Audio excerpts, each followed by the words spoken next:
પાકી કેરીનો આઈસ્ક્રીમ, પૂરણપોળી, બાસુંદી, શ્રીખંડ બધું બનાવી અને ખાઈ લીધું. પણ પાકી કેરીનો મુખવાસ ક્યારેય બનાવ્યો છે? જો નથી બનાવ્યો તો આજે આપણે કાચી નહીં પણ પાકી કેરીનો મીઠો મીઠો મુખવાસ બનાવશું. અને પાકી કેરીનો આ મુખવાસ બનાવવા માટે કઈ પ્રકારની કેરી પસંદ કરવી, જેના માટે કઈ બાબતનું ધ્યાન રાખવું, આ બધું આ વિડીયોમાં જોઈ અને ફોલો કરશું ને તો મીઠો મીઠો મુખવાસ બનાવી અને આખું વરસ સાચવી શકાશે.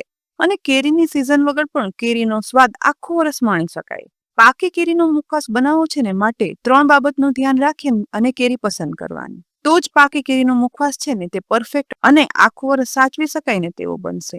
અહીં મેં 500 ગ્રામ તોતાપુરી કેરી લીધી છે. તો પહેલી બાબત તો એ થઈ કે મુખવાસ બનાવવા માટે બીજી કોઈ પણ કેરીને બદલે તોતાપુરી કેરી જ પસંદ કરવાની. તમે કહેશો કે આવું શા માટે? તો તેનો જવાબ હું તમને આગળ આપું. પણ અહીં બીજું ધ્યાન રાખવા જેવી બાબત એ છે કે તોતાપુરી કેરી છે ને તે જુઓ, ઉપરથી જરા એવી કેસરી છે અને નીચેથી લીલી, એટલે કે પાકી કેરીનો મુખવાસ બનાવવો છે ને માટે કેરી કાચી નહીં પણ પાકી લેવાની. પણ સાવ પાકી નહીં, પાકવાની શરૂઆત થઈ હોય ને અને એકદમ કડક હોય ને તેવી પાકી કેરી લેવાની.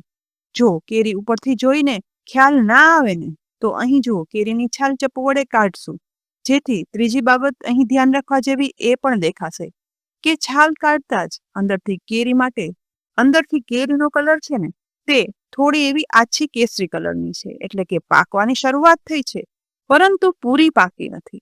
બસ આ 3 વાતનું ધ્યાન રાખી અને આપણે પસંદ કરેલી પાકી કેરીમાંથી મુખવાસ બનાવીએ ને તો પરફેક્ટ જ બનશે. અહીં ધીમે ધીમે કરી અહીં છાલ ઉખાડ્યા પછી કેરી જોઈ શકાય છે કે પાકી અને કાચા જેવી છે. બસ આ છાલ ઉખાડ્યા પછી હવે કેરીની મોટી સ્લાઇસ કરી લેવાની અને એ પછી સ્લાઇસને આ રીતે આડી રાખી તેના થોડા એવા થીક આવા નાના ટુકડા કરવાના, જેથી મુખવાસ સુકાય ને તો પણ ટુકડાનો ગર રહે અને મુખવાસમાં પાકી કેરીનો સ્વાદ આવે. વળી જુઓ, આપણે અહીં કાચી પાકી તોતાપુરી કેરી મુખવાસ માટે પસંદ કરી છે ને માટે ટુકડા કરતા તેમાંથી રસ છૂટો નથી પડતો. બસ આ જ બાબતનું ખાસ ધ્યાન રાખવાનું. અને આ એક જ કેરી એવી છે કે જે પાકી હશે ને તો પણ તેમાંથી રસ નહીં છૂટો પડે, માટે જ આપણે તોતાપુરી કેરી પસંદ કરી છે. અહીં લીધેલી 500 ગ્રામ કેરીના ધીમે ધીમે કરી અને ટુકડા થઈ ગયા છે. તો બીજી તરફ મેં ગેસ પર 1 લીટર જેવું પાણી પણ ગરમ કરવા માટે રાખી દીધું હતું. પાણી હવે ઉકળવાની શરૂઆત થાય છે ને એટલે આ સમયે આ પાકી કેરીના કરેલા બધા ટુકડા છે ને તે તેમાં ઉમેરી દેવાના. અને આ ટુકડાને બહુ વધારે નહીં, સહેજ એવા જ ઉકળવા દેવાના. કેટલા ઉકળવા દેવાના? તો કે ઘડિયાળમાં જોઈ માત્ર 2 જ મિનિટ. 2 મિનિટ થશે ને એટલે પાણીમાં આ ટુકડા ઉકળવાની શરૂઆત થશે. બસ ઉકળવાની શરૂઆત થાય ને એટલે તુરંત જ આ કેરીના ટુકડાને પાણીમાંથી નિતારી લેવાના છે અને બીજી મોટી જાળીમાં કાઢી લેવાના. અને ધીમે ધીમે કરી આ બધા ટુકડા કાઢી લેશું ને એટલે એકદમ વધારે સોફ્ટ પણ આ ટુકડા નહીં થઈ જાય અને કડક પણ નહીં રહે. મુખવાસ માટેના પરફેક્ટ ટુકડા બફાઈ ગયા છે. બસ બધા નિતારેલા ટુકડાને હવે એક મોટા પોળા બોલમાં કાઢી લઈશું અને થોડા એવા ધીમે રહી ફેલાવશું, જેથી ટુકડા વધારે મેશ પણ ન થઈ જાય અને તેનાથી વરાળ પણ નીકળી જાય. હવે આ ટુકડા સહેજ એવા ગરમ છે ને ત્યારે જ 500 ગ્રામ કેરી સામે 400 ગ્રામ ખાંડનો અથવા તો સાકરનો પાવડર ઉમેરી દેવાનો.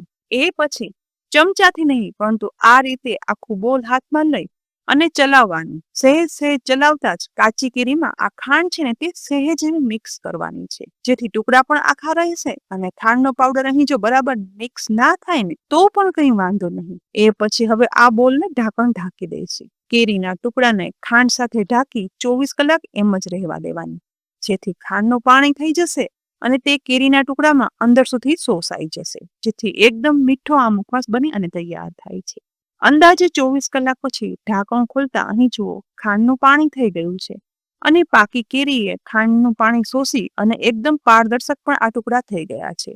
વળી કલર પણ જુઓ કેવો સરસ કેસરી ઓરિજિનલ આવ્યો છે, કારણ કે આપણે પાકી કેરી લીધી હતી. તો આ સમયે કેરીના ટુકડાને ખાંડના પાણી સહિત જ ગળણી વડે ગાળી લેવાનું, જેથી વધારાના ખાંડનું પાણી છે ને તે બધું અલગ થઈ જાય. નીતરેલા આ કેરીના ટુકડાને અલગ કરી નીચે તરફનું જ ખાંડવાળું આ પાકી કેરીનું પાણી ફેંકી ન દેતા તેમાંથી મેંગો શરબત બનાવશું ને તો એકદમ ટેસ્ટી બને છે અને ઉનાળામાં ઠંડક પણ આપે છે.